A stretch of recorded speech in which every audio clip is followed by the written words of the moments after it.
Pemirsa, terima kasih Anda masih bersama kami dalam program Tafsir Al-Misbah. Bagaimana sudah mempersiapkan makanan sahur untuk keluarga Anda? Nah, jangan lupa sambil mempersiapkan makanan sahur, kita akan melanjutkan kembali uraian Pak Quraish. Silakan Pak, dilanjutkan kembali uraiannya. Baik, kita lanjutkan ayat kita itu tadi. Dia katakan, Zuqu adabal harik, cicipilah. Jadi berarti baru mukaddimahnya ini. Sedikit. Ya. Sedikit. Gitu. Zalika bima qaddamat aydikum wa annallaha laisa bidzallamin lil alamin. Apa yang kamu alami ini itu disebabkan karena hasil usahamu sendiri. Disebabkan karena apa yang kamu lakukan, sesungguhnya Allah sama sekali tidak menzalimi hamba-hambanya yang durhaka. Ada istilah dalam Al-Quran, istilah abid dan ibad. Abid itu hamba Allah yang durhaka. Kalau ibad itu hamba Allah yang taat atau yang bergelimang dalam dosa tapi mau tobat. Jadi kalau dia berkata abid itu hamba Allah yang durhaka. Kalau dia berkata ibad itu suamanya panggilan kepada orang-orang yang taat kepada Allah menjelang kematiannya.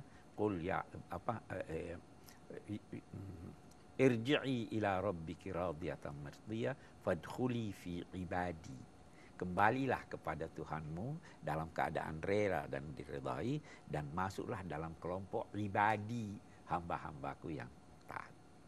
Nah, yang bergelimang dalam dosa dikatakan kepadanya, ya ibadiyalladzina asrafu ala anfusihim la taqnatu mir rahmatillah. Wahai hamba-hambaku yang bergelimang dalam dosa dan ingin bertobat, jangan putus asa dari rahmat Allah. Itu ibad dan abid. Kita lanjutkan. Keadaan yang dialami oleh orang-orang kafir itu seperti halnya keadaan rejim Fir'aun.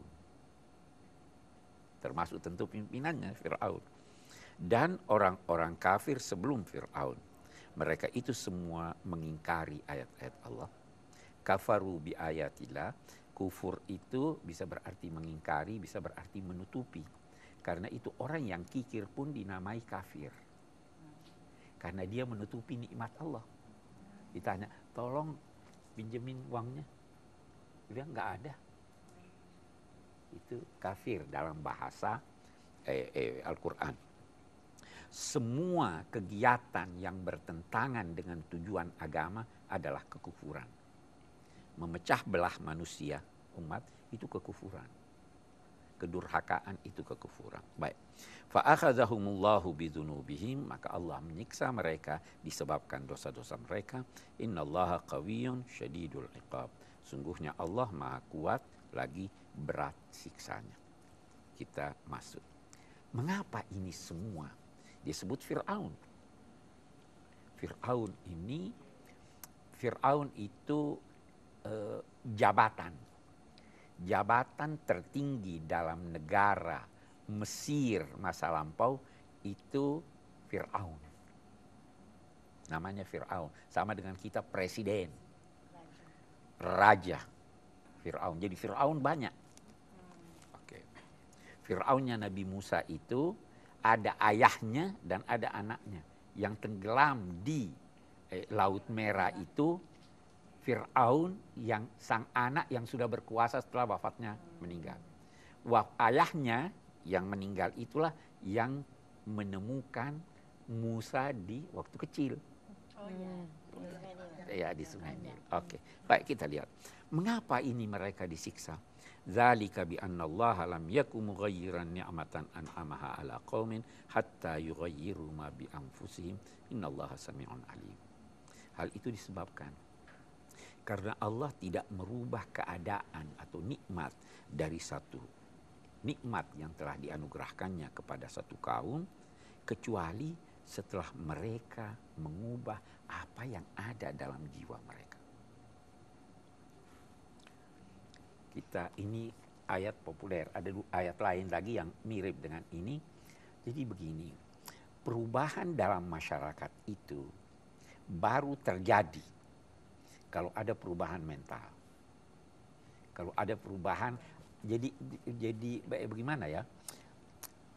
Ayat ini mengisyaratkan ada dua pelaku perubahan. Innallaha la yughayyiru. Allah tidak mengubah. Jadi Allah yang melakukan perubahan. Yang kedua, pelaku perubahan adalah manusia. Innallaha, sungguhnya Allah tidak mengubah keadaan satu kaum sampai kaum itu mengubah. Apa yang diubahnya? Sisi dalam. Sisi dalamnya. Bukan cuma kepercayaannya. Sisi dalamnya. Para psikolog paling tahu apa itu sisi dalam, ya kan? Bisa jadi kemauan, dia punya pengetahuan, dia punya semangat dan lain-lain. Kalau itu berubah, nilai-nilai yang dianutnya termasuk kepercayaan, kalau itu berubah keadaan masyarakat. Kita di masa reformasi, ada orang berkata nggak ada perubahan. Berubah, ordenya berubah, tetapi mentalnya nggak berubah. Tidak akan terjadi keberhasilan pembangunan. Sebaliknya pun begitu, tidak akan terjadi kegagalan dalam pembangunan kecuali kalau ada perubahan. Jadi ini ayat, ini salah satu hukum kemasyarakatan yang ditetapkan Tuhan. Jadi sebagaimana ada hukum-hukum alam,